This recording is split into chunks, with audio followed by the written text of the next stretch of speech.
Prince Mahesh Babu హీరోగా తెలుగు తమిళ భాషల్లో తెరకెక్కుతున్న సంభవామి సినిమా షూటింగ్ ప్రస్తుతం గుజరాత్ పరిసర ప్రాంతాల్లో జరుగుతున్న విషయం తెలిసిందే.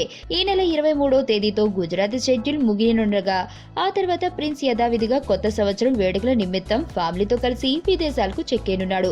తిరిగి వచ్చిన తర్వాత జనవరి మొదటి వారం నుండి ఈ సినిమాకు సంబంధించిన మళ్లీ షెడ్యూల్ షూటింగ్ ప్రారంభం కానుంది. అయితే తాజాగా జరుగుతున్న షూటింగ్ కు సంబంధించి కొన్ని స్టిల్స్ సోషల్ మీడియాలో సందడి చేస్తున్నాయి. ప్రిన్స్ ను సరికొత్తగా చూపిస్తానని చెప్పిన దర్శకుడు మురుగదాస్ అదే రీతిలో ప్రిన్స్ ను పరిచయం చేయబోతున్నట్లు కనబడుతుంది. రోడ్డు పక్కన నడుచుకుంటూ వెళ్తున్న prince walking style, costume style గా ఉండటం విశేషం. ఈ సినిమా ఫస్ట్ లుక్ ను జనవరి 1వ తేదీన విడుదల చేయనుండటంతో ఆ ఫోటోలలో ప్రిన్స్ ను ఏ విధంగా ప్రెజెంట్ చేయబోతున్నారో అనే విషయంపై మరింత స్పష్టత రావచ్చు.